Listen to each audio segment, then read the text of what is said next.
Hello everyone, we are going to review factoring in this video. So factoring, first of all, we need to recall that factoring is not solving. Factoring is a method often used to solve an equation, but factoring and solving do not mean the same thing. So when we're factoring, we're really looking at what would those two terms, for example, for number one, have in common? What could we divide evenly from those two terms? So if I'm looking, I don't want the shiny here. So if I'm looking here at negative 1/4 x cubed and that should be 1/2 x squared, I want to know what can I divide evenly into those two terms. And I could divide by a negative 1/4, both of those, right? Because that would give me, actually that would give me a 1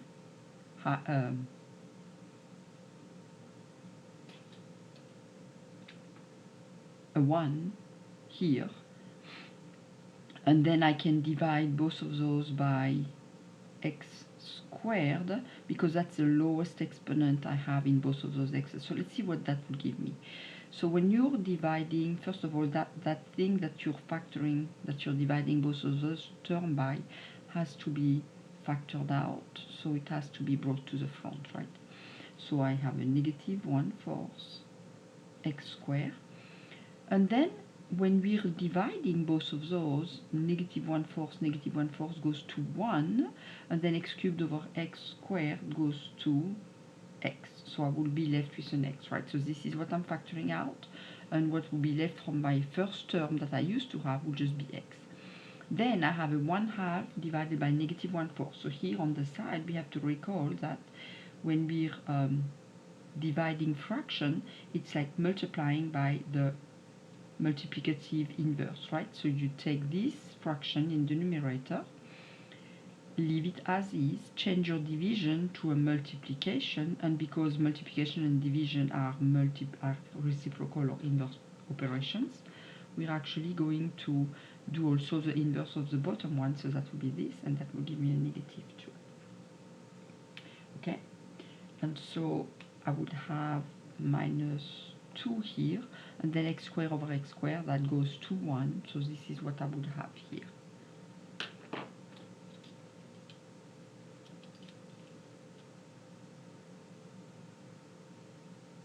Okay, so I'm going to put that down on my paper here. So I'm factoring out a negative 1/4 x squared, and a negative 1/4 divided by negative 1/4 is 1. We said x cubed divided by x squared is just an x. Then we do a 1/2 divided by negative 1/4. So that's like multiplying by the reciprocal. So I have a negative 4 over 2, which becomes a negative 2. And x squared divided by x squared is just that. So that would be my answer right there.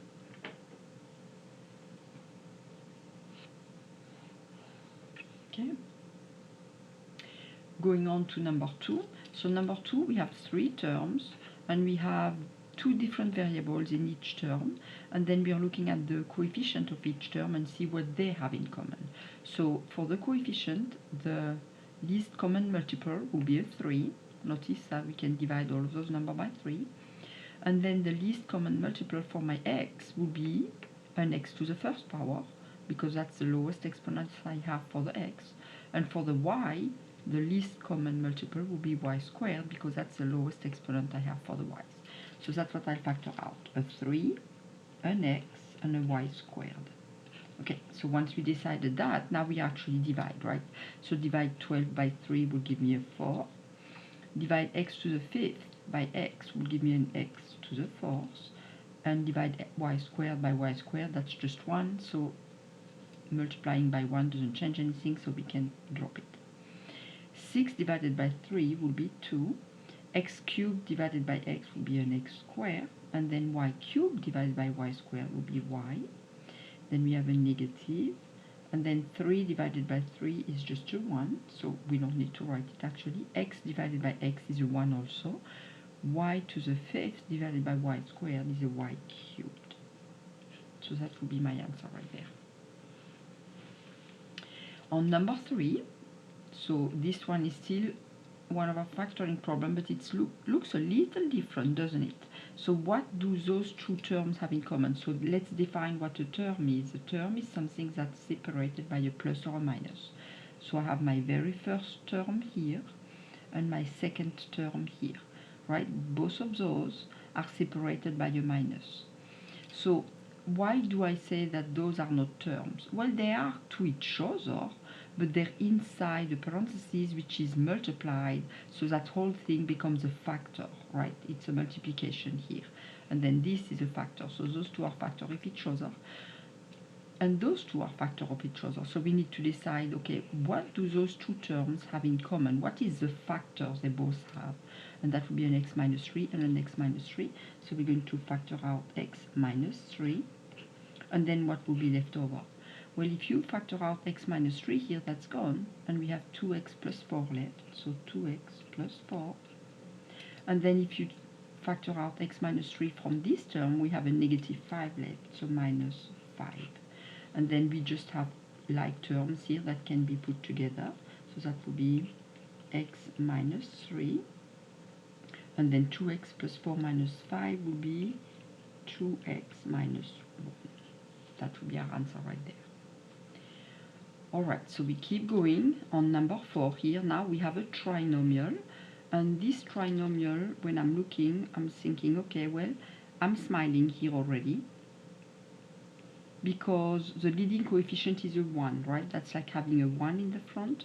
And when that happens with a trinomial, a quadratic trinomial, I say, oh, that's the easy way. So I can just take the 12 in the back there and say, okay, what could I multiply together to give me a 12, but add together to give me that negative 7 I have there?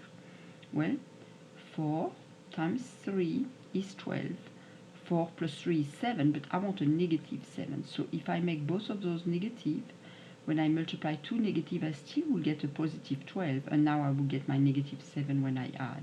So now what I need to do is that I say, okay, those are my two numbers I will need to factor that. So it will be just an x minus 4 and an x minus 3. And if you're not sure, you would fold that, expand it, right? Multiply through again to see if you will get what you had back. X times x will be x squared. X times negative 3 will be a negative 3x. And negative 4 times x will be negative 4x. And negative 3x plus negative 4x will be your negative 7x. And then negative 4 times negative 3 will be 12. So you will get back what you had, right? Alright, so number 5. Again, the leading coefficient is a 1 here, right? When we don't see anything, it's a 1. So I am smiling. That's the easy way of doing it. I can just straight go to that last constant number. Say, what can I multiply to give me a negative 5? And add up to give me that positive 4. Well, that will be a positive 5 and a negative 1. And let's check. When you multiply those two, you get negative 5. When you add them, you get positive 4. So those are the two values I need. And so that will become an x plus 5 and an x minus 1. Alright, so we go to number 6. And for number 6 now, we're not smiling anymore because we have a 3. We have a number that's not a 1. So then we have to do one more step. We have to say, okay, multiply first and last here. So 3 times 5. And I'm going to come and do that here in the corner. So I need to do 3 times 5, which is equal to 15. And then from that 15, I say, okay, now what can I multiply to give me 15 and add up to give me that middle number? Okay, so what can we multiply to give us a 15 and add up to give us a negative 16? Well, we don't have many options. It's going to have to be 15 and 1, but we want a negative, so negative and negative. When you multiply two negative, you will get that positive 15, and when you add them, you will get that negative 16. The trick now is that we cannot just, like we did up here, say, oh, we just put a negative 15 and a negative 1 in the parentheses and move on, because we have that 3 in the front. So it's a little bit trickier, not much though. You learned in Algebra 2 some teacher calls this the AC method. It's really just the grouping method. But so we're going to group. So how do we do that? We're going to keep that 3x that we had, 3x squared, sorry. This negative 16, however, is going to be rewritten, and instead of writing negative 16, I'm going to use those two numbers I came up with, because when I add them, we agreed that this was going to be negative 16, right? So I'm going to use those two. I'm going to rewrite that as negative 15x minus 1x. And you agree with me that those two together will give me back my negative 16x, so I didn't change anything, and then my plus 5 in the back. Why do I want to do that? Because now I can look at two terms at a time and say, okay, what do those two have in common? They both have a factor of 3 and they both have a factor of x. So I'm going to take a 3 and an x out. What will be left over?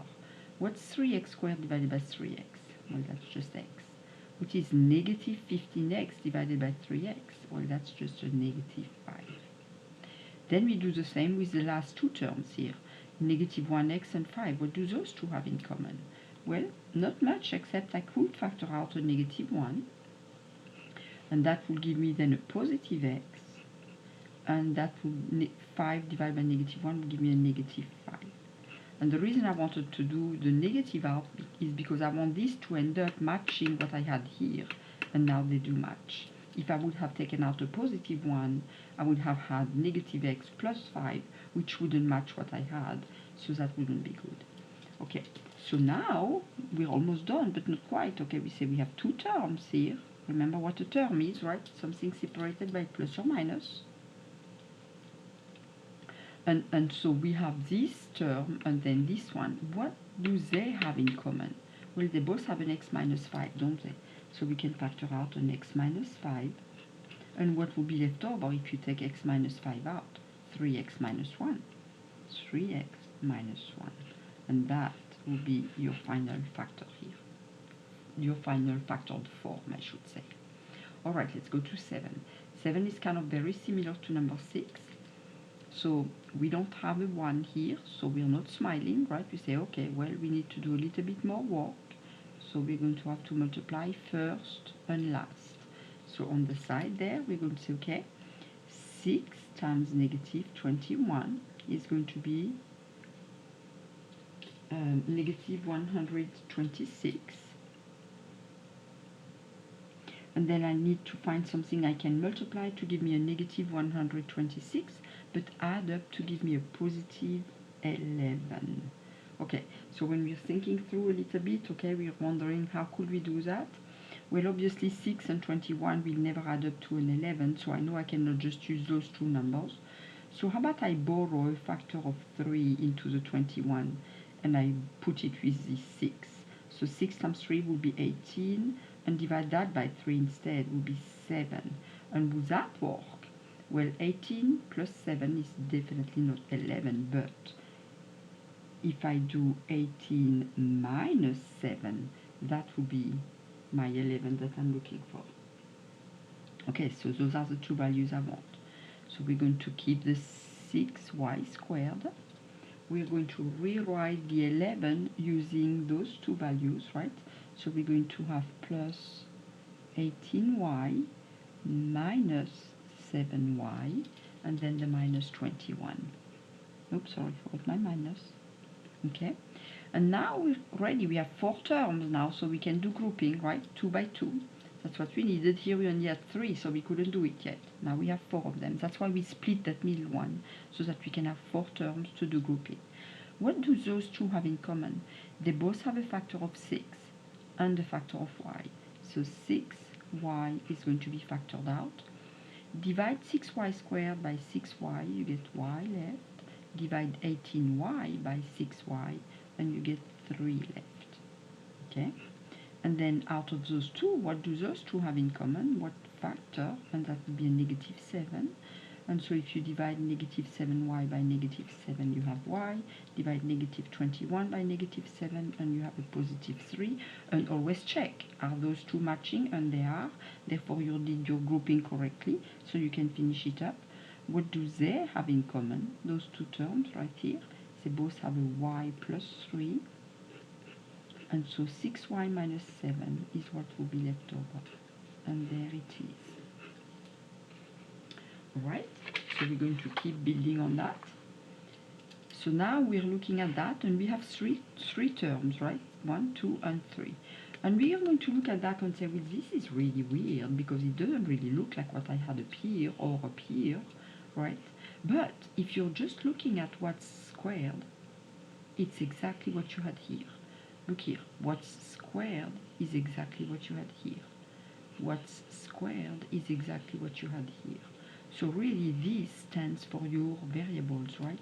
So we're going to use that, and we're going to say let, and we're going to just give it another name to make it simpler.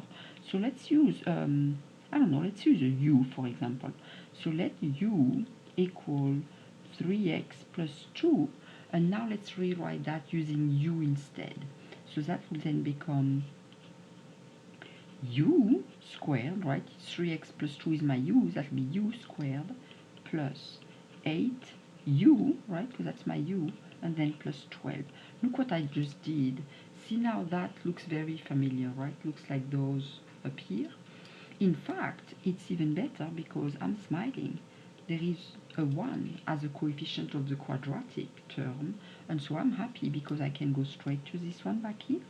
Say, what can I multiply to give me a 12? Add up to give me an 8. And what can we multiply to give us a 12 and add up to give us an 8? Well, it looks like 6 and 2 could work, right? Both of them being positive, right? Positive and positive. And so that will become u plus 6 and u plus 2. But we have to remember that we didn't start out with a u. We started out with 3x plus 2 as our u. So now we're going to rewrite it. So that's going to be equal to u plus 6, but u being 3x plus 2, we're going to have 3x plus 2 and then plus 6. Right, this is my u right there. And then the other factor had a u. U is 3x plus 2, so 3x plus 2 and then plus 2. And now it's just a matter of simplifying that, right? Because we have a plus 2 and a plus 6, those are like terms, can be put together. Plus 2 like terms can be put together. So that will become, first factor will be 3x plus 8, and the second one will be 3x plus 4. Right? Here we go. Alright, one more on this page. So we have a 3x cubed minus x squared plus 6x minus 2. Ooh, I'm smiling here because look, I already have 4 terms. So I can already do my grouping, right? Here we couldn't because we had 3 terms, so we had to split the middles to get the 4 terms we needed to do grouping. But here we already have 4 terms, so we can group right away. What do those two have in common? Well, they both have an x squared. So what will be left over? 3x minus, and then x squared divided by x squared is just a 1, right? So minus 1. What do those two have in common? Well, they both have a factor of 2, and then 3x minus 1 will be what's left over. And I'm checking, and both of those are the same, so we are good to go. So now what do those two have in common? And they both have a 3x minus 1, and then we have x squared plus 2. All right.